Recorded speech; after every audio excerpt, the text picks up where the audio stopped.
Wednesdays with Willa. I am your host, Willa White, and this is my weekly podcast show that airs on Wednesday mornings at 10 a.m. Eastern on my Facebook page, Willa White Medium.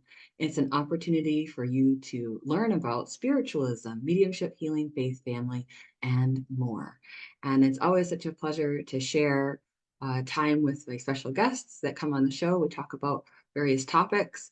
And I encourage you to look back at the archive videos of the show so that you can fully enjoy 7 years. This is year 7 of Wednesdays with Willa. So you've got lots of great content that you can binge watch to your heart's content. And if you have some moments of just wanting to learn more about a certain facet of things, you can even type in the title.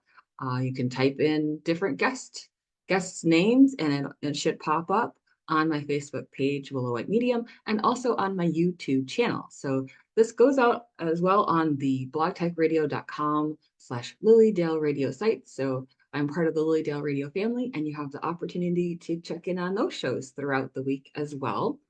So know that you have a wealth of opportunities here at Lilydale Assembly, and I encourage you to look at the lilydaleassembly.org website if you'd like more information about our fantastic summer season program of events, as well as the Zoom classes that are offered during the off season.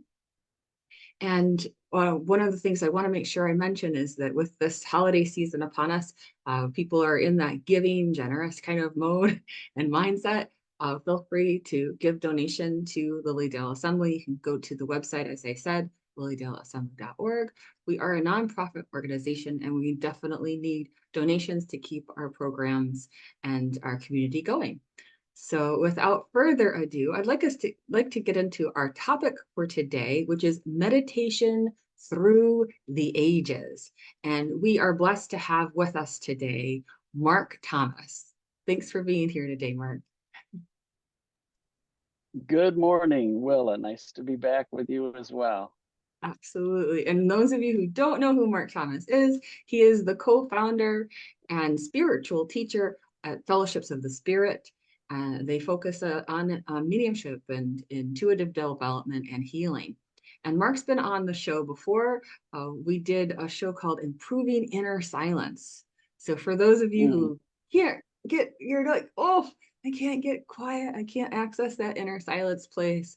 That would be a great show for you to go back and watch again with Mark Thomas when he was my guest in the past. And today, as I said, we're going to be talking about meditation through the ages. And so Mark's going to take us on a journey through various meditation modalities and also some tips. He'll share tips of how you can choose the meditation modality and practice that is best for you. So this is going to be a great show, Mark. I can't wait. Thank you, Willa. Yes. Well, I'll let you get us started with this. Well, meditation's been a practice, spiritual practice for eons, probably as long as people have been around. And there's so many, as you just said, there's so many ways to do meditation. There's probably as many ways as there are people on the earth. So what's that, billions of ways to do it. So there's no, if you will, only way or one way to do meditating. It's a word that has many meanings to many peoples and cultures. So I'm going to start back, way back, and I'll frame that a little bit in terms of what I'm speaking of in terms of meditation, and then I will branch a little bit into some of the other forms that are present, have been present for a long time, and in the New Thought, New Age universe, there's nothing new under the sun. The things that are out there and being proposed, whether it's apps for your phone or your computer or other things to help guided meditations and so forth, all that, it's not new. It's been around for a long time. It's just resurfacing and being repackaged, if you will, to present to the public in different forms today. So I'll start way back. I'm going to go back 2,500 years to the time of Buddha, one of the greatest teachers in our recent, in our recorded history in India. In his teachings were very simple, Four Noble Truths. In the The first one is there's no such thing as permanence. Everything that we experience in human life is impermanent, including our own lives. And then the second one is that life has suffering. Deal with it.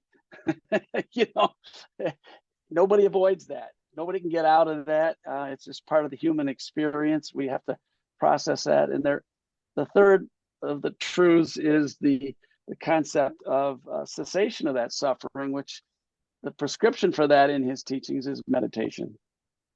And then the fourth is right living, and that leads to the eightfold path and so forth and so on. It goes beyond that.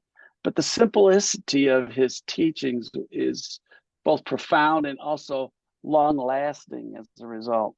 The Buddhist teachings heavily influenced as well the teachings in India, which came about 2,000 years ago in the form of the work of what's called the Yoga Sutras of Patanjali.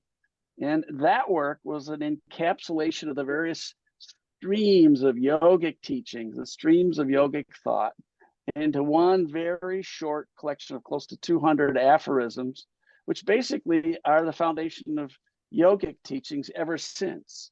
They are the definitive source of those. And that work is still very much available and translated into English and interpreted beautifully from Sanskrit, its original recorded language. But the whole there's 4 chapters to that. The first 4 verses of the Yoga Sutras of Patanjali capture the essence of the entire volume. And most people will read right past those and miss the teaching. That's the most fundamental teaching. And I'll recite those for you just so you get an idea what those are. First one is, and now at this auspicious or this blessed moment, the teachings on yoga begin. And that is a statement, when you look into the Sanskrit a little deeper, he's saying that it's not, he didn't create yoga, Patanjali. He's summation. He's bringing all this together in a very usable, malleable form that can be used by the everyday person on a daily basis, versus something that's he's created. He didn't create this, and he's stating that opening statement. In this teaching begins. The second of those is yoga is the settling of the mind into silence. And that is followed by the third one. Once settled, you are established in your essential nature, which is unbounded consciousness. And the fourth one, unbounded consciousness, usually overshadowed by activity of your mind. Okay, right there. That's the essence of the entire Yoga Sutras of Patanjali, right there in front of your face. And most people read right by it and go, yeah, so what? And they're looking for details. That's the world we live in today. Well, the world of details, information. You know, how do I get? What's the skinny on this? How do I get to the? What can I do with this? You know, and he gets there too, but in the Yoga Sutras. But the essence of it is getting to that unbounded silence. It's deep inside all of us. The Psalms, the Hebrew Psalms, 46th Psalm, verse 10, be still and know that I am. Be still and know that I am. Know the source. Meister Eckhart, 13th century mystic. I love this quote from him. I just go throw the glasses on to read this for it. There is a silence inside each of us that beckons us into itself. And the recovery of our own silence can begin to teach us the language of heaven.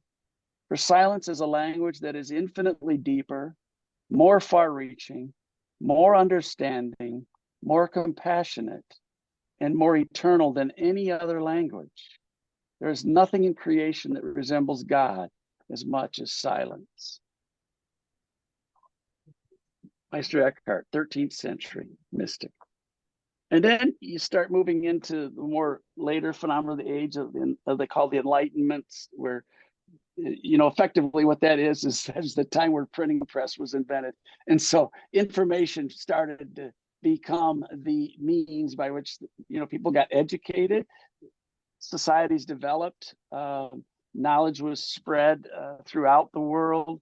And a lot of these teachings that were, if you will, the mystical teachings, the inner teachings about how to get to the source, that silence, that unbounded consciousness that Patanjali speaks of, and that the Buddha also teaches in the form of nirvana,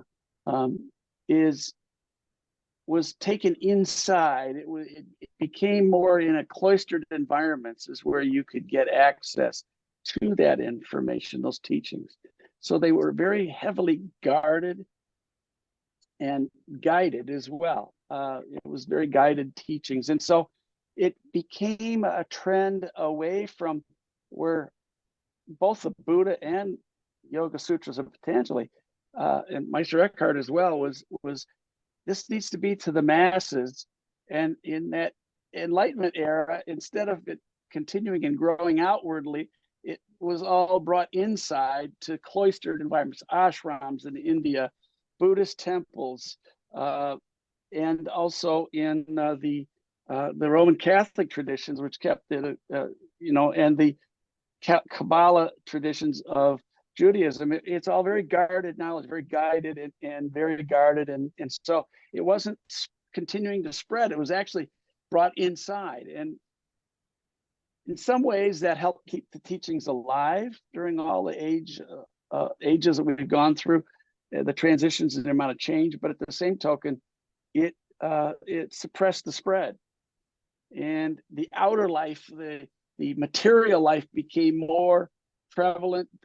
The importance of information nowadays in the world we live in today, the dominance of information over transformation, is we're living in that. We're living with both the good and the bad of that, the plus and minus of that kind of living. And so in the 1960s, 70s, these teachings started coming out of India, out of the ashrams in India and out to the public, where people were starting to come in from the East and say, yeah, well, there's this whole other aspect of your spirituality that is out there, but you haven't been taught it. So you had the Maharishi Mahesh Yogi. You had many other teachers like that coming out of India teaching Yogananda in the 40s and 50s. You had many others like that coming out and their followers saying, hey, you can learn this stuff. You can get the benefit of getting to this unbounded silence within, and it's very simple and easy to get there. And you don't have to work at it a lifetime or be worthy of getting to it. And that also then opened up a lot of the Roman Catholic teachings to come outside of their walls. And they decided, well, maybe we should start teaching this so that the Eastern folks don't take over our spiritual prominence in the West. And so there's been this since the 1960s and 70s, there's been incredible movements towards meditation, contemplation, guided meditation. Spiritualists have embraced meditation again. In the earlier years of modern whatever modern spiritualism means, in the 1800s, it was very prevalent because they really evolved out of the transcendentalist movement that Emerson and Thoreau were leading. And so their meditation was a big part of what they did back then. And then it got lost. It got caught in the phenomena of spirit communication and the phenomena of hands-on healing and all the other phenomenal aspects of spiritualism. And a lot of the focus that came from that deep inner work that came out of the transcendentalist movement was kind of pushed to the side. But even now, that's re-emerging too in spiritualism. So if you look around the world through history, meditation has never left us. It's just transformed in terms of the means and methods. But people have always realized that you've got to go deeper. You've got to get to that unbounded silence. It's a gift that we all have. It's a grace. Mm-hmm. And it's inside all of us. And it's really nothing you have to get outside of yourself. It's a way, you just need the way in to it. And so, yeah, that's a quick summation, very quick, of a whole lot of evolution of thought and experience that's gone on. But I tried to encapsulate as best I could how this has emerged and evolved, and it's taken its various forms. So go ahead. Yeah, it's beautiful. I'm so glad that you were able to highlight some of those most important elements of the history of meditation, shall we say. And I think the other part of that is there's a place in all of us that does know that we're connected to God, and that's the place that we're accessing during those times. And I know you're going to be covering some more of the different meditation modalities, but I think that's a good historical overview in terms of a little bit of the East meets the West in terms of Yeah. that. Also their native cultures and how they decided that they would commune with God and be in meditation and have those experiences for themselves too. So yeah, Yeah, the beautiful. shamanistic cultures, and I would include the indigenous to North American in that that ethos, Mhm. are all they, the medicine people, the folks that were the men and women who were the folks who were the spiritual guides, all were working from that deep level of the consciousness. They were get to that space, and they were brought along. They were taught that. They didn't just land on special people. Those certain people were taken and cultured with that. They were Mhm. taught the ways to get there, and then from that space, they would provide guidance to they were the prophets. They were the folks that were the guides. And not only when they said medicine, they meant on a much larger dynamic than what we call medicine today, which is what you get at a pharmacist. Medicine to them was the way in which we need to move forward. It was really Yeah, they were the prophets and the healers. yeah. And so those traditions are rich with that too, but their teachings too were basically very deeply focused around certain people in their society that held, if you will, the light for the others. And do you feel that certain kinds of meditation are good, let's say, for the everyday person? And then Yeah. there are other meditations that are better for those that have worked through some of those other things within themselves, and that it's more accessible for them to reach higher or deeper, as the case may be, into Yeah. themselves and into their soul, because they're ready to do the work. And Yeah. that's why some of those things have been so cherished, treasured, or are kept behind the gates of the castle. Yeah. Yeah. There's a lot of ways that you can approach adding meditation to your life. One of the key things coming out of India is the understanding that there are folks who are what they call the ascetics, or the ones who are the folks that go off and live in the Himalayas in caves, and or they're beggars, or they live off the land, off of the people, and they don't own anything. They're not a householder. They're totally different walk than what's called the householder. The Yes. householder walk is what we do. That's what you and I do, Willa, and everybody else around us. We're living the householder walk, and the householder walk is our spiritual walk is our everyday life. People think, oh, Yes. my spiritual practices are my spirituality. No, no, no, no. The message coming out of yogic teachings, especially, and out of the Buddhist teachings, is as a householder, your everyday walk is your spirituality. It's Mhm. not something you do because you go to Lilydale, or you go to church on Sunday, or you meditate, every day, or whatever you do, all those practices that we can do. That's not that's a part of your spirituality. But your true place where you work out your existence here and why we're here is your everyday life as a householder. And so that's what we are. And so for us, the predominance of our activity in a day is not going into meditative states and hanging out there and avoiding life. Yeah. That's If you want to do that, you need to go and live in an ashram, or join a convent, or a Monastery. monastery, or go off and be a hermit somewhere, whatever, and live the life you need to do. I mean, whatever you got to do that. I always joke. If that's your walk, but that's not where we live. That's not where you and I hang. You got I kids always you're joke raising, and I've got grandkids and work, and you know that my definition of a saint is not someone who goes and lives in a cave going all day. It's really easy if you're not interacting with people to be of that mindset. But if you are interacting with people, my definition is someone who in their everyday life is having to find grace and give grace. And that there's a practice to that that's also centered around knowing how to find meditative moments in the mundane. And so that some people would translate that into mindfulness. I think of that as it's a combination of mindfulness, but it's also built on the intention to always go back to God so that you have the spiritual response. And it does Yeah. take on the concept that we embody prayer in all that we do, even that which is considered mundane, and that in itself is a meditation. Truly, it truly is. Your walk is a meditation. Yes. You know, Yes. the Saint Teresa of Avila, pray without ceasing. Yeah. You know, everything you do is a sacred act, right? And we live life as if it's not quite often, and even the things we don't like are part of our walk, are part of our learning, are part of what we need to master here, why we're here in the first place.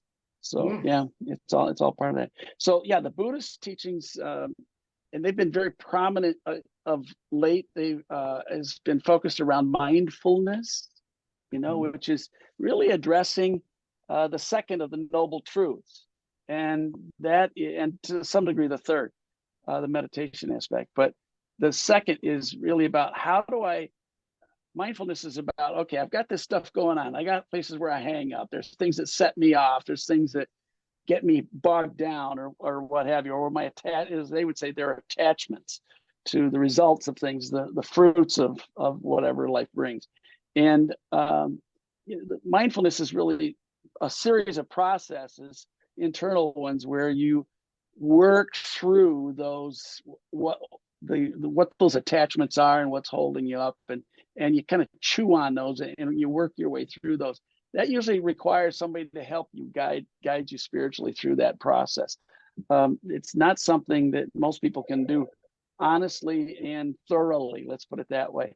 Thich Nhat Hanh, one of the great Buddhist teachers of this last 100 years, came out of Vietnam, and he talks about the noble truths. He said, I reordered them. He says, I put meditation first, because if you do the meditation, it makes the mindfulness easier. It makes your coming to terms with the impermanence of life, of everything of life. It makes it easier to address that.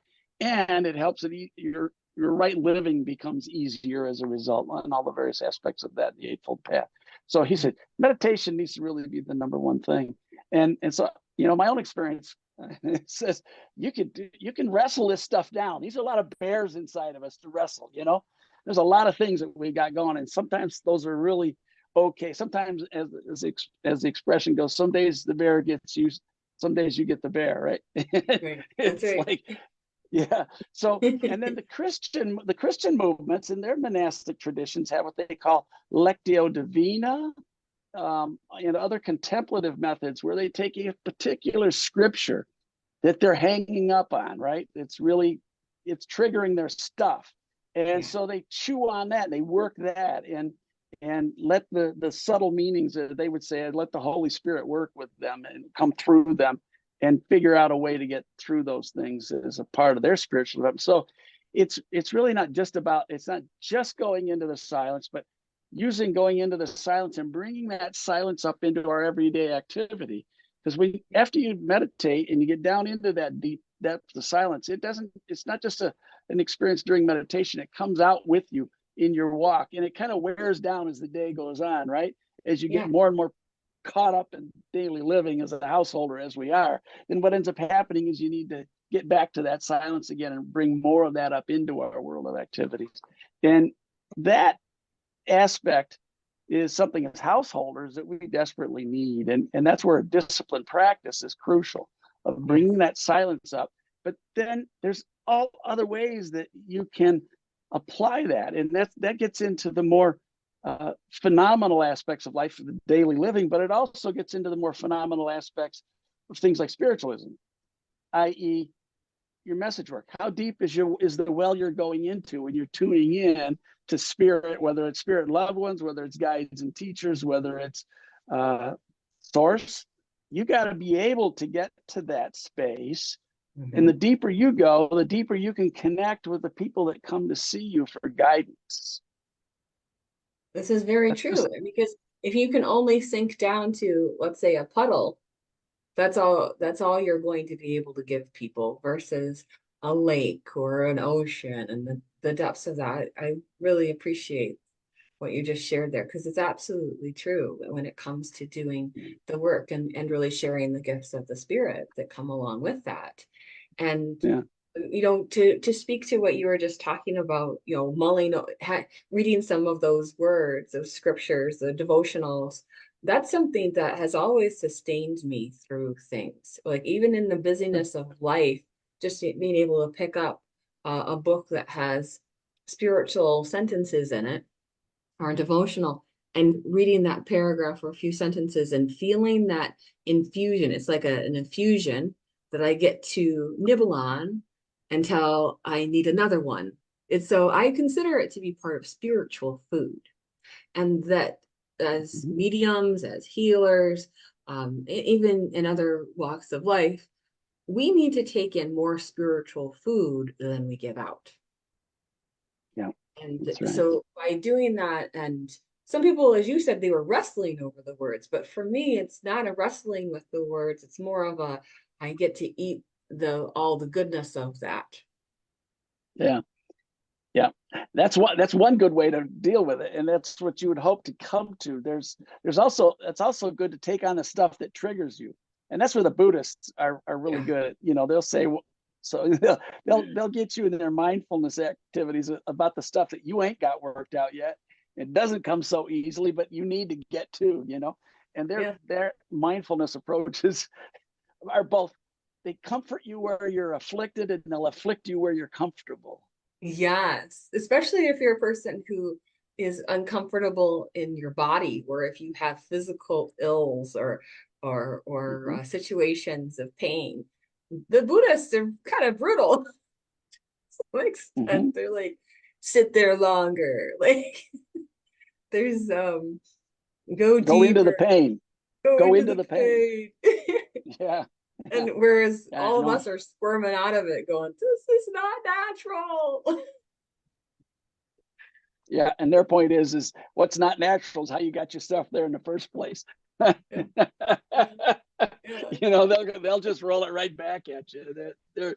Their walks are tough. I mean, people think Buddhism is just all about, Om Mani Padme Om, and chants and all that sort of stuff. It's like, oh, no, no, no. They No, they're work their brutal. stuff. They work their stuff, and they And you have will very, sit for very good hours in methods. meditation. You will sit for hours Yeah, and hours.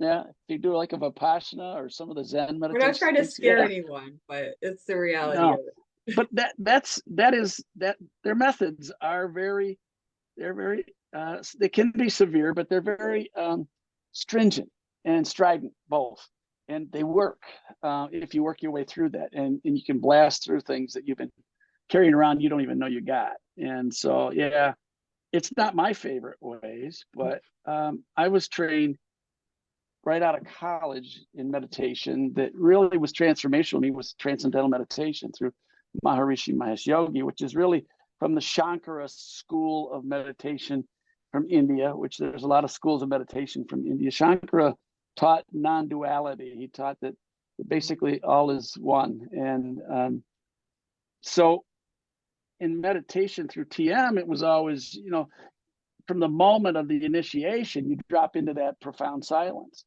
It's like, holy cow. Now you have other schools of thought like Yogananda's teachings, that whole Kriya Yoga teachings, and those kind that come up through him and some of the others, is like, you've got to do all these breathing exercises for a while. Then you got to do these hatha yoga postures for a while. Then you got to do this. You got to, and it's like, oh, and then eventually we'll let you in on the how to get to the silence. But those will help you get there. Well, that's not untrue. It's just a long way around the barn.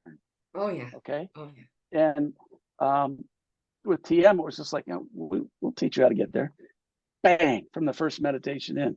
And for me, that was hugely transformational. That was a turning point in my life. That's something I've been looking for a very long time. I was raised Methodist and Protestant. And, you know, the thing about the Reformed churches in Christianity is they stripped the mystery out. At least Roman Catholics left the mystery as a part of the mystical as part of their teachings. They don't share much of it, but they do have it. They didn't wipe it out. The Reformation, Protestant Reformation directions stripped all the mystical out and went for the words, in the printed words, the Bible, i.e., so-called Word of God. That's a reach. But anyway, if they study the history of the church and the languages and so forth, they'll find out that's a big reach. But anyway, that doesn't mean that the Holy Spirit can't speak through words, through whatever traditions, whatever. But you know, the word itself is that becomes idolatry in the highest order. You know, but anyway, the idea that spirituality is an experience versus a set of beliefs is very Eastern. Yeah. In the West, it has become, oh, the beliefs are what's important. What you believe about something is important. And in the East, it's all about experience and then figure out the beliefs. It's like a reverse. Yeah. Yes. It's like a reverse. And so that's why I tell my students when it comes to meditation or mediumship that it's all about right practice and right intention. And when you're in those, when you have the merging of those two things, you've got it. So yeah, I come from both. Yeah, it is a both and. But the biggest thing I found is don't get the cart in front of the horse, because then all you're doing is caught up in materialism again, in consumerism, which is so much driving our entire culture right now. Oh yes, Our outer world, our outer culture is driving that to the nines, you know. And it's like all you got to do is look at the marketing of spirituality is as a thing to buy, a purchasable item. You know, it's like a commodity. It's like, are you kidding me? It's right in here. It's right in here. And all you have to do is get people to have that experience of what's already their own versus something they got to go out and get and bring to themselves. Exactly. That's materialism dressed up as spirituality. Mm-hmm. Mm-hmm. and also like, okay, part of the meditation practice and even the practice of spiritual development and unfoldment means that on a regular basis you're putting time and effort. You're putting time into your practice and intention into that practice. And that's where you get the most out of it. If you think that you can plant a field and never water it, you think, well, it's good. If you plant a veggie garden, you know there's tending that has to go on with that between the weeding of things, and there's the weeding of the mind that happens through meditation and through that deep practice as well. And contemplative, and study, Yes, all the above, So it's when I worked with children, it's so amazing because they are still so much closer to that silence than we get too sophisticated for our own good as adults, and we're too well educated in the ways of the world, you know, and kids have this capacity to go in and out of that space so easily. And when I've worked with children teaching meditation, I take them down by a stream and sit them on the bank and say, okay, now, you ever been to a movie theater? Movie theater, yeah. Oh yeah, of course. And you know, how have you ever been there early before there's anything on the screen? It's just like that blank screen. Oh yeah. And then they start putting stuff up. They start projecting images against that screen. So what you're seeing is the reflection coming back at you off of a screen, and that screen does not change. Yeah. Okay, so if that screen wasn't there, you wouldn't see anything, because what you're seeing is a reflection. What your senses and your hearing is all a reflection of something. It is not and that counts on the fact that screen, that blank screen, never changed. They, Mhm. oh, I thought about that. And I said, okay, so now I want you to think for a minute that they're out here in the woods here. You got a stream going by you with sound. You've got birds, you've got trees rustling, you got all this going on. Now, you couldn't hear or see or feel any of that if there wasn't that blank screen behind that, just like in the movie theater. It doesn't change, it doesn't move. So I want you to close your eyes and just listen and observe and kind of observe where you are, how you're sitting, how you feel, and just notice that behind all of that is a screen that never changes. And I've never seen adults drop like I've seen kids drop into that silence right then and there. Bang, they go right into it. Mhm. And it's because they are so much closer to it than we are. And they go right in and you see it in their eyes and just like, wow, whoa, it just registers for them, you know, and they get it that that unboundedness is never changing. It's that absolute nature. It's that grace that is always there. And when you start living life from that perspective, it changes everything that you do, not all at once, but a gradual progression, because you know that that's never leaving you and you can't add to it. You can't take away from it, no matter what you do on an outer level. All you're doing is you're either getting caught in the fourth of the yoga sutras of usually overshadowed by activity of your mind. You know, we can get busy in it, but it doesn't go anywhere. We go, we leave it. It doesn't leave us. That's That's right. a beautiful thought. You know, it's a beautiful It is. experience right We're there. never separated from the divine. We can No, have the illusion of separation, but we're never separated. That's what's so beautiful. yeah, So I know that you wanted to share some tips with people as far as how do they go about choosing the meditation modality that's right for them and the practice that's right for them. How do they, yeah. through the ages, Well, there have been different meditations. And of course, there are meditation trends that are still going on mhm, today in mhm. modern times. Yeah, yeah. I would separate them into a couple of forms. One is movement meditations. Let's start with that one. Qigong, yoga, depending on how they are taught, are all not about the postures and the body movements. They're about getting you to the silence. Um, you learn those postures because they can help you get there. Mhm. Uh, find a yoga teacher, a qigong teacher, a Sufi mystic, whatever that teaches universal dances, a universal peace that can help you get to the fact that those are all designed to take you to that silence, into interior silence. Those the movements, the postures, all that stuff is a means, not an end Mhm. into itself. Mhm. And if you And can it's get something to note that with the movement meditation that you're talking about, that the body is moving and it's also activating certain energetic channels in a mhm, person while they're doing those movements that make the meditation more powerful. easier to do in the process. I have a dog behind me that is wanting attention. Sorry, Soph. I'm busy, girl. She likes to meditate with me, so There who you knows go. what she's picking up on.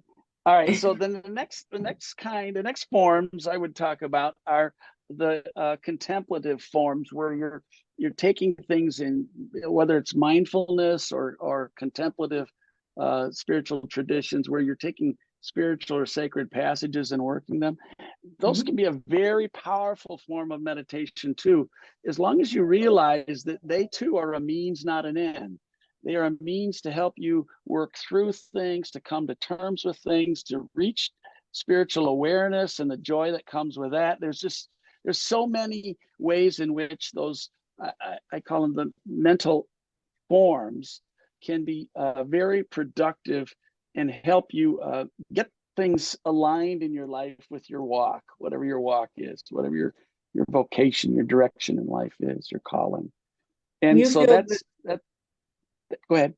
do you feel that that's a form of mind focus and concentration that people can then kind of hang their hat on those words, bring their attention to those words? It's a concentration of returning to the words and feeling the infusion of the words. Would you say that that sounds about right? Yeah, that's that. And there she is. Yeah. She's showing up. She looks like a That's so spirit dog. It's hilarious the whole time she's been doing that. Sophie girl. Yeah, that's my wisdom dog. Her name is Sophie, which means She's wisdom in gorgeous. Greek. Yeah, Yeah. thank you. She's just hanging out back here.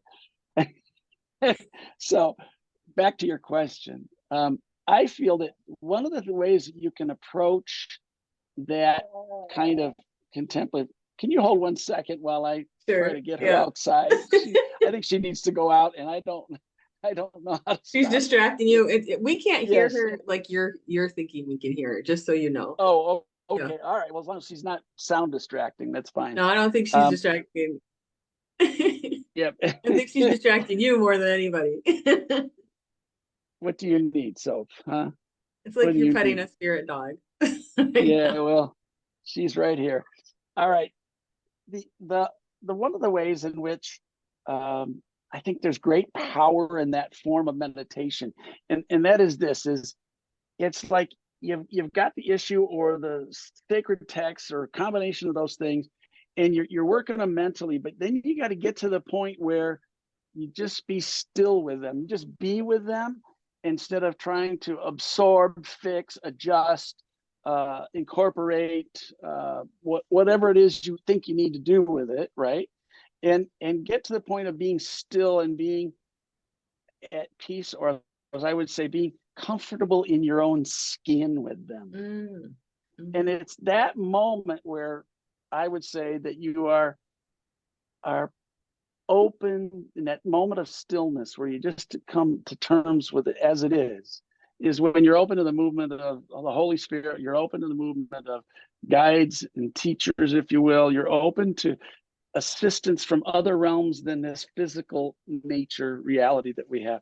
And that it's not about you having to do the whole lift, then it's about you getting yourself to the place where you've attuned to what the issue is or what have you, and then you cut it loose. And when you that moment where you cut it loose is where great awareness, great healing can take place, great inspiration can come in. The next breath is a big breath, and so those those ways are really, really profoundly powerful and effective. And the Buddhists wouldn't frame it quite that way, but yes, they do that. They get you to that place, that Zen moment of boom. It's like when you finally let go of it all, you get still, and then boom, things are shifting. And there's a shift in consciousness that happens in your life, in your forms, your personality, etc. So yeah, very profound and very effective. Oftentimes need guidance. You need somebody who can guide you with that, because it's a challenging way to approach meditation. It's a very fruitful way, but it also is challenging. Yeah, I think it's about attunement. Those words can be used to attune and align a person Mhm, with mhm, the understanding of who they truly are and that mhm, who they will always will be as a mhm, soul. And I think it's going back to those foundations of knowing that so much of what happens is out of our control, except for our reaction. And that it sets us back into that space of, oh, I need to be in that moment with the divine instead of having a knee-jerk reaction to this event. I will choose a spiritual response. And it's one of the benefits of meditation is that you can take yourself there and not just mhm. be about creating an aggressive emotional response that cements karmic entanglement further. So it's really to the Mhm. benefit. So thank you. Yeah, yeah. And another way is what I would call meditation, which is the quicker ways just to get to the silence. And that's using focal points that are quick. First one is the Buddhists use extensively is paying attention to the in and the outflow of your breath. Mhm. Mhm. One thing that we all have in common is that while we're here, if we're not breathing, we're gone from here. Okay, breath is our way in, breath is our way out. It's the doorway in to life, as we call it here, and the way out. And it's the way in which we sustain life while we're here. And the Buddhists use that extensively as a means of going between the busyness of the mind, which is there, and getting to that unboundedness that's underneath all of that. And the second way is very Vedantic, from India, the Vedic traditions, and that is you use mantras, very simple seed mantras, sounds that don't have any meaning to you in English or your language that you speak on a daily basis, but have a sound vibration that allows your mind to counteract the busyness of thought, the internal chatter. So it's on the same wavelength, if you will, in terms of how it's initially uttered, but it has a deeper vibration that takes you deeper into that, past all of that and down into the silence. And the third is people that use visuals. And the visual can be a point of light on a horizon that you bring in towards you, and either inside the what they call the third eye here, or the point on the forehead, or just in front of you, and you bring that light in and you just concentrate. And it's really a form of concentration. And that form gives you, if you need a focal point like that, then it helps you with the concentration of light. Now, what I would say to you, though, is to anybody is pick one of those three. Do not hopscotch around, or what you'll do is just be chasing your tail. And the reality is we need a methodology that feels like it works best for us. If you got a lot of internal mental chatter when you're meditating, a sound or a mantra might be your best bet, or the breath. The visual one would be one of the hardest for you. If you're a person that doesn't have a lot of mental chatter but has a stream of imagery, then the visual might be your best bet. If you're a person that feels like you got a lot of body things going on that interrupt your meditation, use breath to get through those. And I tell people when I teach, it's like, pick the one that feels best to you, like it's going to help you the most. Work with it for a period of time, a week, a month. And if it doesn't work, then shift. You'll know pretty quickly, but don't hop around inside the same meditation to the different focal points, because all it does is distract. Get your body and your nervous system conditioned to a way that actually does work for you. And some people can't sit still to meditate. So the movement ways are best for them, or the breath ways are best for them. Mantra meditations and visualizations, there are a dime a dozen to folks like that. It's like, I can't do that. I don't want to do that. I get too many pictures. The other thing I want to say in terms of practical things, because you asked about that, was that people think that during meditation, your thoughts are keeping you from meditation. Wrong. Your thoughts are not a foe during meditation. They're your friend. So you just need to alternate a focal point or a body movement or awareness of some kind that you want to bring you to that stillness, and the mental activity, the thoughts, the body sensation, the awarenesses, the whatever's chatter, whatever's going on. So let that be a part of the process versus something you have to fight down or push down or push away, because it's like a jack in the box. You crunch it back down in the, and then boom, pops back up again. And that's exactly the way that plays out in reality. And it's too much work and it's miserable. And that's one of the biggest things, Willa, that I get from people is, I got too much thought during meditation. I go, that's good. And they look at me like, good? How can you tell me that that's good? Well, let's look at some ways you can adjust this that'll work for you. But don't think that your thoughts and body sensations and things during meditation are your foe. They are not your foe. They're your friend. And they're just part of life as well. I think people think that meditation is about interrupting their regular life.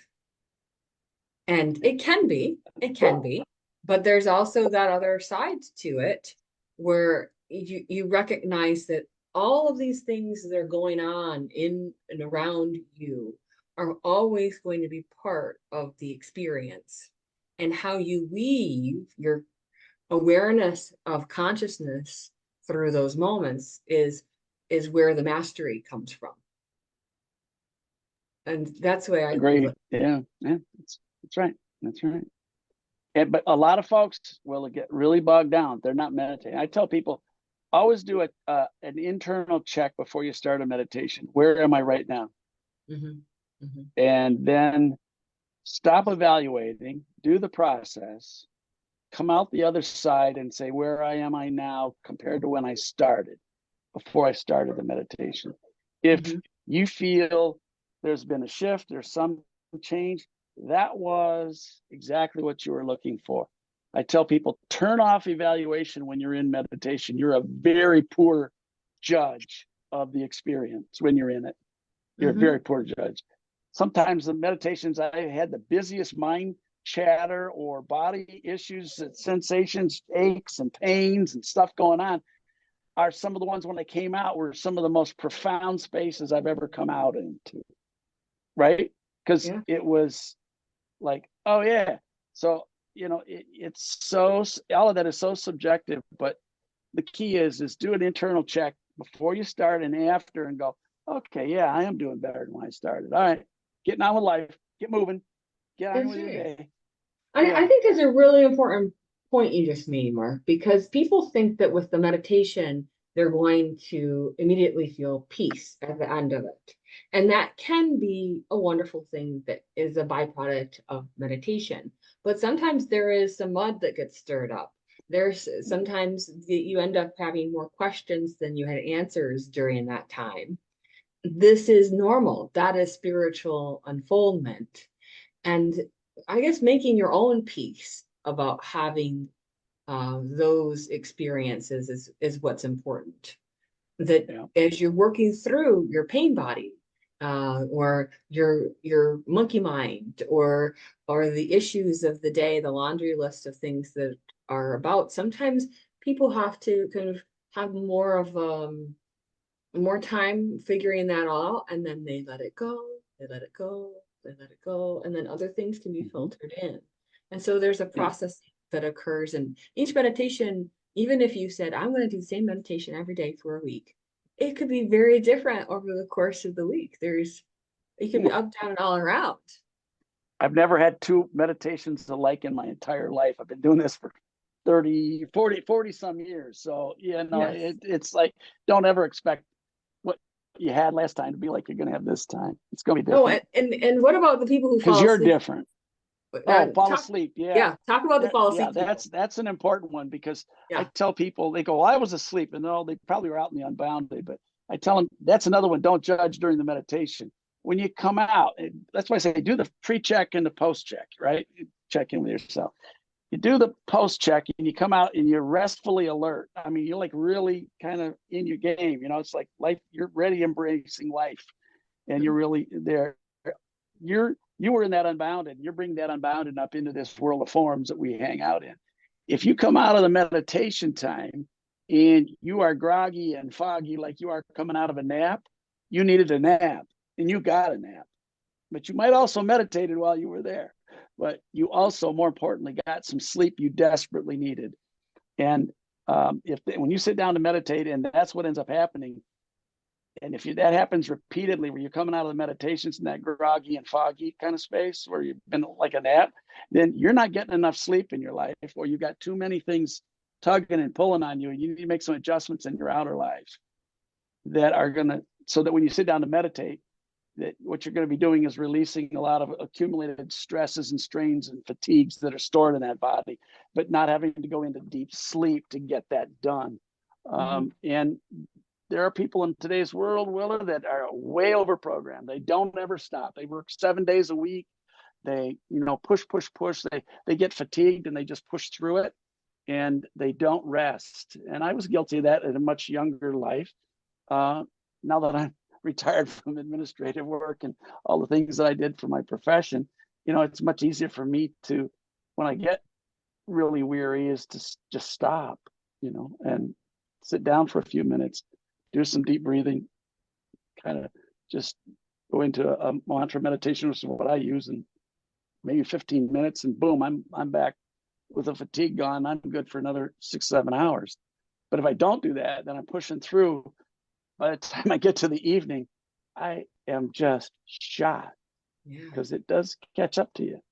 absolutely. Any other tips you have for folks today about choosing the meditation modality that's best for them, or just meditation in general? I would say if you have somebody to guide you, it's really good. Somebody who has experience with it. That would be. It's not essential, but it's helpful, because meditation does adjust our lives, our outer lives and our inner lives. So it's not an innocuous activity. It does have effects on all levels. So sometimes it's real. I would say be with somebody who can help coach you with those things. And if you don't find that right away, keep searching for somebody that can help you with that. And there's people out there that can. Second of all, I would say is disciplined practice is crucial.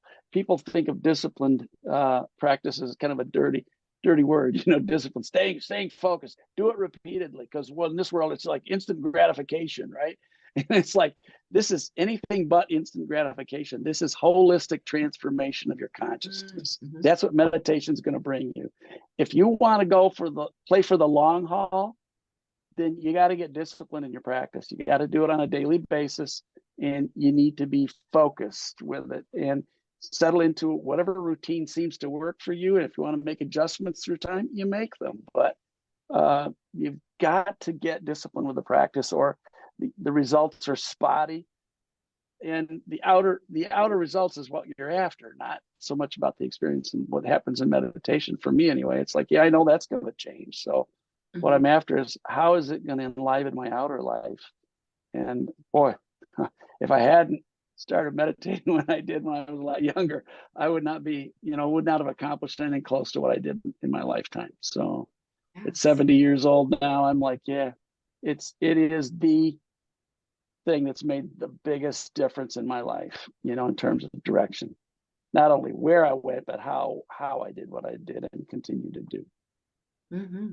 Those are really important points that you made with all of this. And I think other people need to also keep in mind that some meditations you're doing them for a particular outcome, and some meditations you're just there to see what comes. And I will just give an example of what I mean by that. Some people will sit in meditation for healing and for a greater understanding of their intuition in those moments, to receive, to open up a way in them to feel and understand and sense and know what the divine, what the God source is giving them in a particular moment in their lives, so that they can move more into prayer and contemplation. And for some, it's so that they can enter into that mindful awareness of spirit in their lives and spirit loved ones around them. So there are meditations that have those kinds of focus. And then there are the meditations that are there to just help you learn how to be. You're in a state of being in that awareness of the divine. That it's not going to be necessarily about a particular outcome. It's going to be about the process. Yeah, and it's that in and of itself is navel gazing, but it's really about how it affects your outer life.